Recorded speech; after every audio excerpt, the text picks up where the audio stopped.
ક્યારે એવો વિચાર આવ્યો છે કે આપણી જાતને અને આપણા સંબંધોને વધુ સારી રીતે કેવી રીતે સમજી શકાય? વેલ, આજે આપણે એક એવા જ એકદમ સિમ્પલ પણ પાવરફુલ ટૂલ વિશે વાત કરવાના છીએ. એનું નામ છે જોહારી વિન્ડો. તો ચાલો આને સમજીએ. જરા વિચારો તો, શું થાય જો બીજા લોકો આપણા વિશે કંઈક એવું જાણતા હોય જેની આપણને ખુદને ખબર નથી? આ વિચાર થોડો અજીબ લાગે, ખરું ને? પણ જુઓ, આપણા બધામાં આવા બ્લાઇન્ડ સ્પોટ્સ હોય જ છે.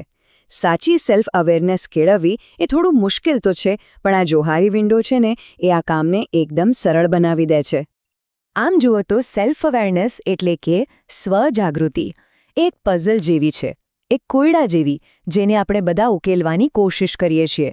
અને સારી વાત એ છે કે આ કોયડાને ઉકેલવા માટે આપણી પાસે એક ફ્રેમવર્ક, એક માળખું છે, જે આપણને મદદ કરી શકે છે. અને આ જ ફ્રેમવર્કને કહેવાય છે જોહારી વિન્ડો. હવે આ નામ ક્યાંથી આવ્યું?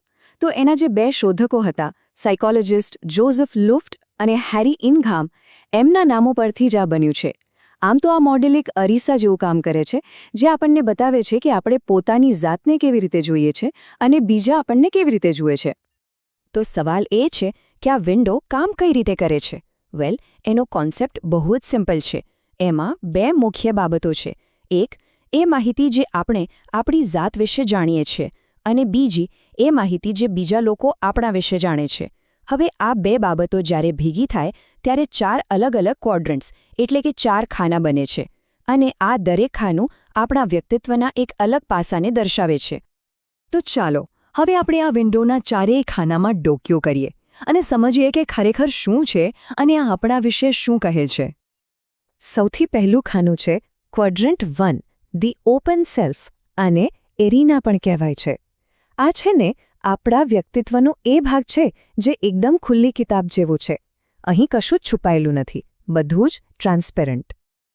એટલે કે આ એરિયામાં એવી બધી બાબતો આવે છે જેની આપણને ખુદને પણ ખબર છે અને બીજા લોકોને પણ આપણા વિશે ખબર છે. આ જ એ જગ્યા છે જ્યાં સારા સંબંધો બંધાય છે, જ્યાં વિશ્વાસ અને સારી કમ્યુનિકેશન થાય છે. અને એટલે જ કહેવાય છે કે આ ઓપન એરિયા જેટલો મોટો હોય એટલું જ સારું. ઓકે, હવે આવીએ બીજા ક્વોડ્રન્ટ પર. આ છે બ્લાઇન્ડ સેલ્ફ. યાદ છે આપણે શરૂઆતમાં પેલા બ્લાઇન્ડ સ્પોટ્સની વાત કરી હતી? બસ આ એ જ છે. આ એરિયામાં એવી બાબતો આવે છે જે બીજા લોકો તો આપણામાં જોઈ શકે છે, પણ આપણે પોતે એનાથી અજાણ હોઈએ છીએ. આ આપણી કોઈ સારી આદત પણ હોઈ શકે છે અથવા તો કોઈ નબળાઈ પણ. આ બ્લાઇન્ડ સ્પોટ્સને ઓળખવા અને સમજવા માટે થોડી મહેનત તો કરવી પડે, પણ પર્સનલ ગ્રોથ માટે આ બહુ જ જરૂરી છે. સારું, હવે આગળ વધીએ ત્રીજા ખાના તરફ, જેને કહેવાય છે ક્લોઝડ સેલ્ફ. આને આપણો પ્રાઇવેટ સેલ્ફ પણ કહી શકાય. મતલબ કે આ આપણો એવો ખૂણો છે જ્યાં આપણે અમુક વાતોને દુનિયાથી છુપાવીને રાખીએ છીએ. તો આમાં એવી બધી વાતો, લાગણીઓ કે વિચારો આવે છે જેની આપણને તો ખબર છે, પણ આપણે જાણી જોઈને બીજાઓ સાથે શેર નથી કરતા. જુઓ, થોડી પ્રાઇવસી રાખવી એ ખોટું નથી, પણ જો આ એરિયા બહુ મોટો થઈ જાય તો એનાથી શું થાય કે બીજા લોકો આપણને પૂરી રીતે સમજી નથી શકતા અને એની અસર સંબંધો પર પડી શકે છે. અને હવે આવે છે છેલ્લું, ચોથું અને સૌથી મિસ્ટીરિયસ એટલે કે રહસ્યમય ખાનું, ધ ડાર્ક સેલ્ફ. આ એક એવો એરિયા છે જેના વિશે કોઈને કશી ખબર નથી. એટલે કે આમાં એવી માહિતી કે એવા ગુણો છુપાયેલા છે જેનાથી આપણે પોતે પણ અજાણ છીએ અને બીજા લોકો પણ અજાણ છે. ક્યારેક આપણને જ સમજાતું નથી કે આપણે અમુક રીતે કેમ વર્તીએ છીએ.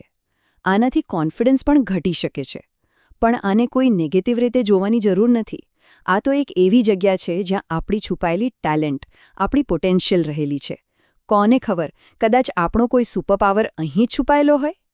તો અત્યાર સુધી આપણે આ ચારેય ખાના વિશે સમજ્યા, પણ હવે સૌથી મોટો સવાલ એ છે કે શું આપણે આ વિન્ડોને મોટી કે નાની કરી શકીએ? શું આપણે આપણા ઓપન એરિયાને વધારી શકીએ?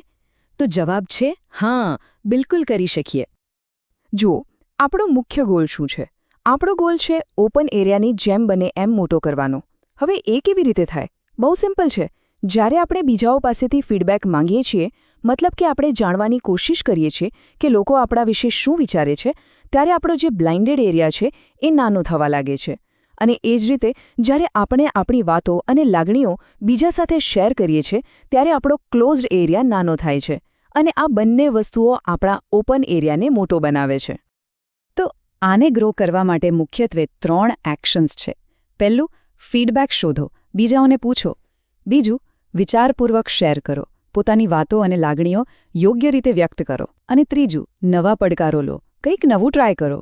એનાથી જે આપણો ડાર્ક એરિયા છે એમાંથી પણ નવી વસ્તુઓ બહાર આવશે. પણ સવાલ એ છે કે આ બધું કરવાની જરૂર શું છે? આટલી મહેનત શા માટે?